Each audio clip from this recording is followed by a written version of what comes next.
Okay, so right now we're going to be just working with this basic major scale pattern. Now, some of you might know this pattern already. The first way to practice scales for soloing is the most basic way, and you might have done this already, but is to practice them with alternate picking up and down. The main thing that I want to talk about today is way number 2 is practicing interval patterns. So there are going to be a few basic interval patterns that we are going to work on in this video. And the first one is going to be practicing the scale in thirds. So most people, when they practice the scale, like I said, they just do step number 1, which is an interval pattern. It is practicing the scale in seconds. So if I play A and move up to B, that is a second interval, okay? It's a major second, major and minor seconds. It doesn't matter if it's a major second or a minor second, it is still seconds. So technically that is an interval pattern, but that's typically the only interval pattern that people practice. But what about practicing in thirds? And we're also gonna do some other patterns. So rather than having it all written out and just copy the tab, I want to show you how to actually figure these patterns out yourself so that it doesn't matter what key you're playing in, it doesn't matter what pattern you're using, you can still do the same thing. So essentially what we're going to do is we're going to start on the first note, which is going to be A there, and we're going to count 1, 2, 3. And instead of playing all those notes, we're just going to skip from 1 to 3. So we're going to be playing this A here, and then we're going to play C sharp. So we just played a third interval. C sharp is a third away from A. So now, what do we do after that? We're going to do the exact same thing, but we're going to start it from the next note in the scale. So we're going to start from B, we're going to count 1, 2, and then 3. So we're going to go up a third from B, which is going to be D. So far we have A, C sharp, B, and D.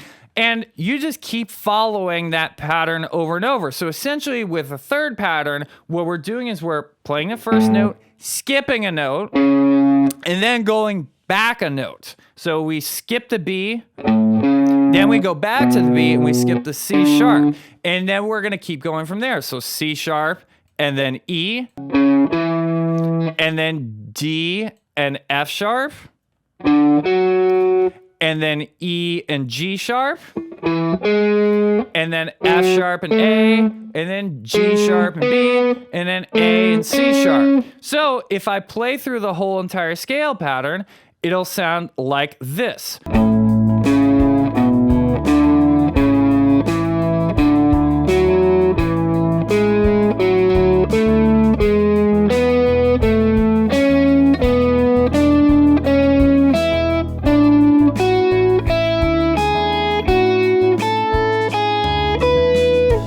So of course, at first, I want to be able to play it really slow, and that was over this track I was playing quarter notes. So you got to practice that and get it faster in just the same way that I was talking about in step number 1. So I would practice it with alternate picking. So what if I play with eighth notes?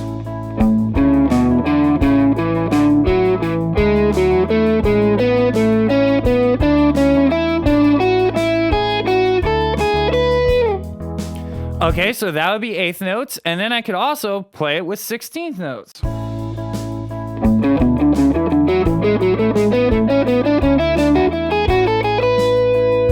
So of course, that's the kind of level you want to start getting to, is be able to play with 16th notes, play it relatively fast. I want to point something out to you. Well, what do we do on the way down? Because all I did was go up. So there are two different options for going down, okay? So the last thing that we played was G sharp, and then we played B, okay? So we did that. Now, if we wanted to, we could do the thirds downwards. So what do I mean by that? In each case, when we played A and then C sharp, we were going up a third from A to C sharp.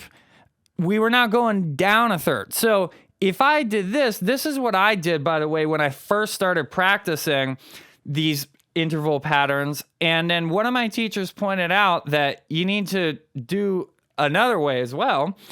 So what I would do is I would play G sharp and B, and then I would go down to A and then down to F sharp. So essentially going down a third from A to F sharp, then down a third from G sharp to E, then down a third from F sharp to D. So the thirds themselves were going downwards. So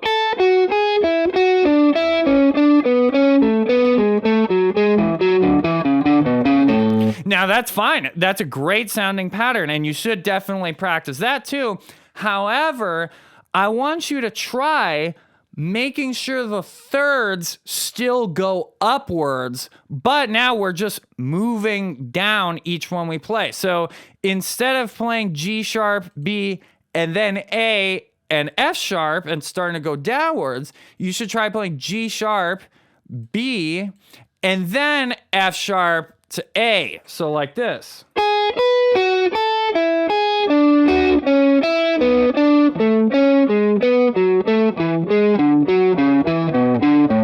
I hope that makes sense. So the thirds themselves are still going upwards when I'm starting on the first note of the third. So those are two different ways of playing them. One other variation would be doing them downwards on the way up. So instead of starting on A, we start on C sharp. So we start C sharp, A, D, B, E, C sharp, F sharp, D, G sharp, E, A, F sharp.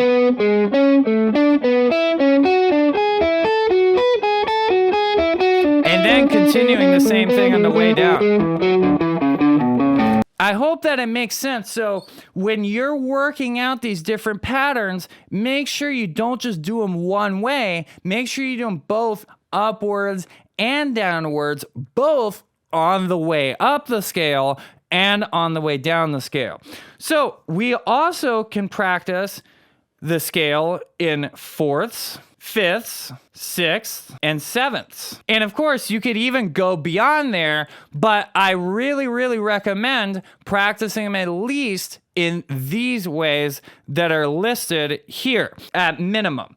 So with that being said, it would be the exact same thing. So fourths, instead of starting on A and going to C sharp, we would start on A and go to D, up a fourth in the scale. Again, it would be like starting at A and going 1, 2, 3, 4, and playing that note. So A, D, and then we would have B, E, and then C sharp, F sharp, and then D, G sharp, and then E, A. So fourths are really, really cool because they actually have a lot of different patterns where they're all just on the same fret. So you're going to get really good when you practice the scale in fourths. You're going to get good at this kind of finger rolling technique. So you don't want to try to just hold it down like this. No, you want to roll your finger so that all of the notes get separated. By the way, when you're practicing these, try to use some different rhythms too. Like you can switch between 8th notes and 16th notes, or you can even leave some space. So don't feel like you always need to practice a gigantic chain of notes. That's very good to be able to do, but we can mix it up and we can leave spaces in there. That actually will already automatically start helping your soloing, because now not only are you playing a melodic pattern, but you're also changing up the rhythms. And we talked about this over and over and over again, that the rhythm is really what's going to make your solos interesting. So I'm going to try that. I'm going to play the scale in fourths, but I'm also going to mix up between 8th notes and 16th notes, and I'll even leave some space in there. And by the way, if you're ever like slightly confused on what notes to play next, there's no reason why when you're practicing this,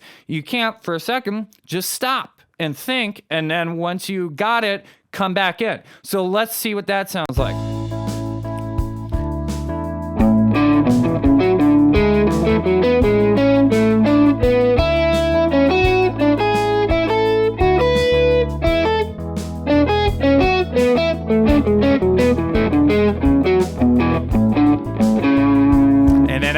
played a different note there at the end. But you get the idea. So to me, that's already more fun. And I should have done that when I was playing through the thirds.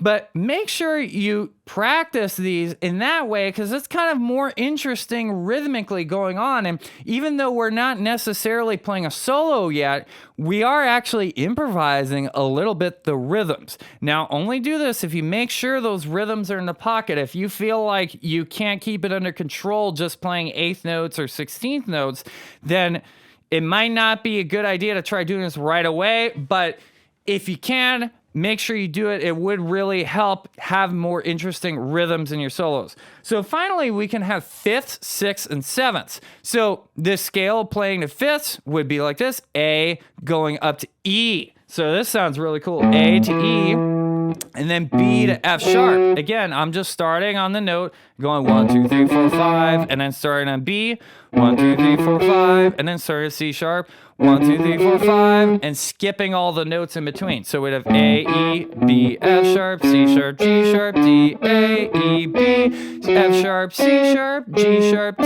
and then A, E, and then we're there at the octave, and everything obviously just repeats after that. So let's see what the scale would sound like in 5ths. And I'm going to do a similar thing, mix up the rhythms when I'm playing them.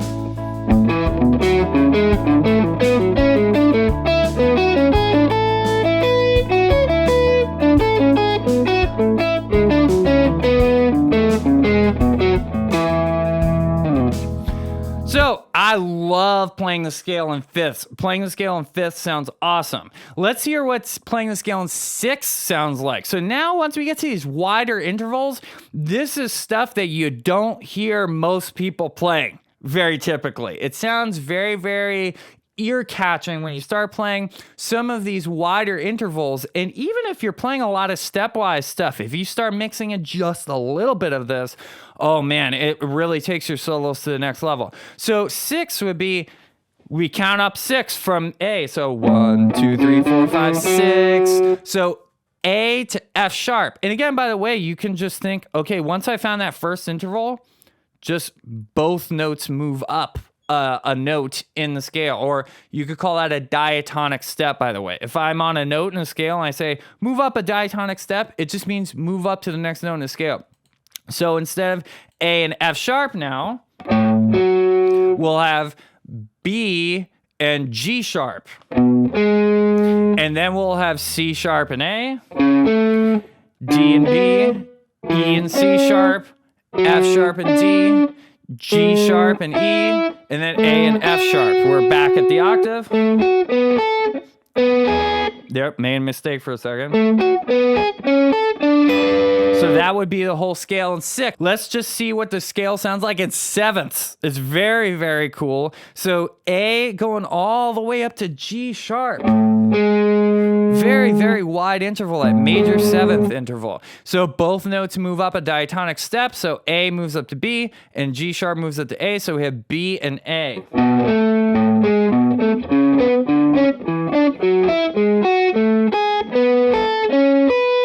So that's what the whole entire scale would sound like in 7ths, continuing that exact same pattern. So let's hear it over track.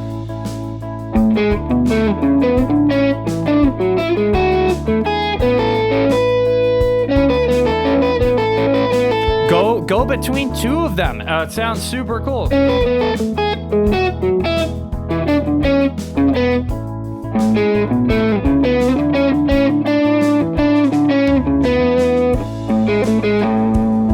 I love that kind of stuff too. Don't always think you have to play through the whole entire scale too.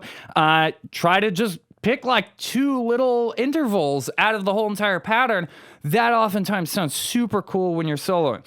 Okay, so last thing that I want to go over is 3, improvising with interval patterns. So when I'm practicing, a lot of times after I'm comfortable with one of these interval patterns, it doesn't matter which one it is, the 3rds, the 4ths, the 5ths, 6ths, the 7ths, I'll say, okay, now I'm going to play a solo where I'm going to allow myself to go back and forth between just pure improv, doing whatever it is that I want, And then I'm going to shoehorn in just a little bit some of these patterns. But I'm going to be incorporating different rhythms. I'm going to be incorporating moving between different intervals like I was talking about. I might not just play through the whole entire scale. So trying to make it less of an exercise and just saying, okay, I'm going to solo, but I'm going to be just generally thinking about playing a lot of thirds. So let's see what that sounds like. We're going to mess around with that a little bit, and then we'll be done with this video. So I'm going to start with thirds. So I'm just going to solo a little bit, but I'm going to try to make sure I work in some thirds there.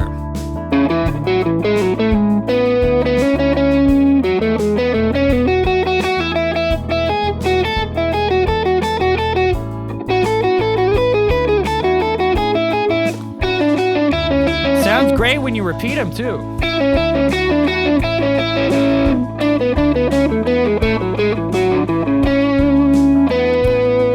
Okay, what if I try fourths now?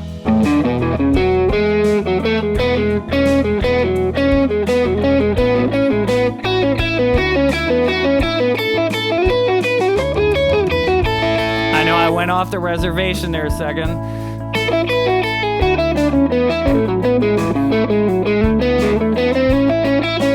Now I even went outside of the key.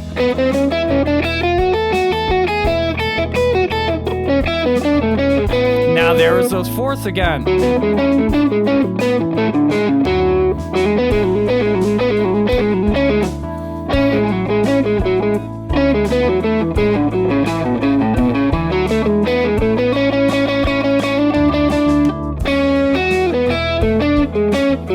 What about fifths?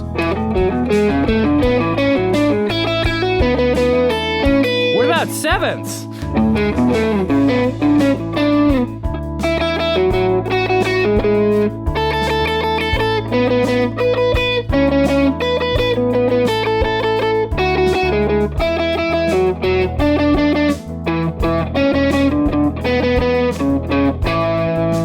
So it sounds really cool too when you don't always go straight from one note to the other. Like repeat the first one a couple times. Like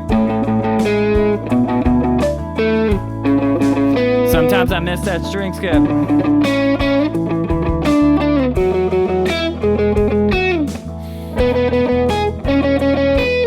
Right? That stuff sounds really cool and sounds really melodic. So the idea is to start like improvising, and you're still in your main mindset of, hey, I'm just letting myself play, but I'm saying, okay, let me just pick one of these concepts and kind of shoehorn it in there a little bit. And eventually, when you spend enough time doing this, you'll start noticing yourself doing these things naturally and easily in your soloing and in a unique way. It's going to be different from how I do it or how anybody else does it. So if you want to learn how to master the guitar fretboard so that you can learn all keys all over the whole entire guitar neck and be able to work in these concepts into your soloing no matter what key is, no matter where you are on the guitar fretboard, then make sure you head on over to jamsville.com right now and get your copy of the Jamsville GPS